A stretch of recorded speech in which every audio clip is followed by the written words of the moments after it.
Hello, today I wanted to talk about how to fix Xbox wireless adapter not working on Windows. In my case, it's not having drivers, so how to check that?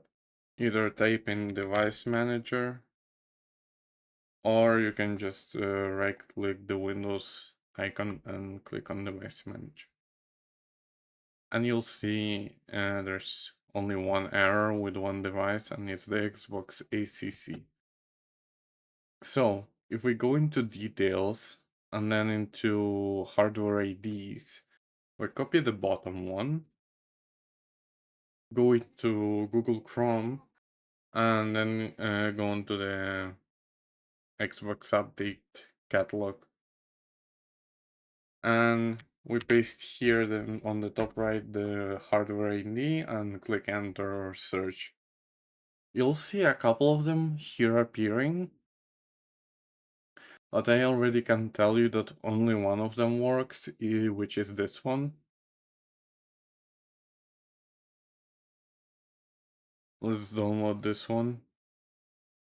Or is it this one? They are the same, I think, at least by size. Yeah, I would download usually this one, but this, uh, they have the same ID. No, I'll test this one. What I'm sure about is that these don't work. I'll download it just to show you what happens if you use this one. They have the same version number, they have the same upload time, but they don't work as the other one. So, I'll show you now what happens with each one. So this one is the correct one, I think. I'll copy it and do a folder called correct. And then I'll copy this one and run. If I go into device manager, double click and go general and update, or just here update, and I take from downloads the wrong ones, it will install it successfully and it will tell me to reboot, but you'll see that it still shows an error. The driver for this device has been blocked because blah blah blah, and it doesn't work. So that's why I told you there's one wrong and there's one right.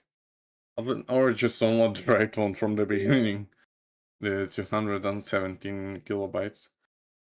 And then, so you just, if you installed the wrong version by accident, uninstall it, unplug and replug.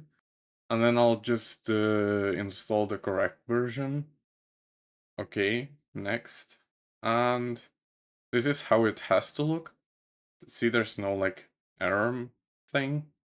And now if I go inside, you can see there's also power management if you want to disable stuff like this, like selective suspend. I'm gonna keep it off just because I don't really want to bother with it not being on. But you can disable it or enable it if you want. And then you can pair it by holding on the controller and on the adapter the pair button. Okay, now it's paired. Now I can click on the Xbox button and it will open the thing. You can also check if it works by using the Xbox Accessories app.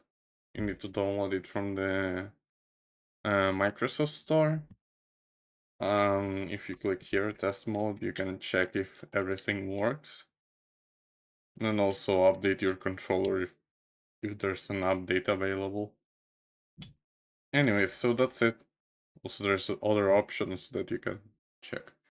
Anyways, that's it. Thank you for watching. See you next time.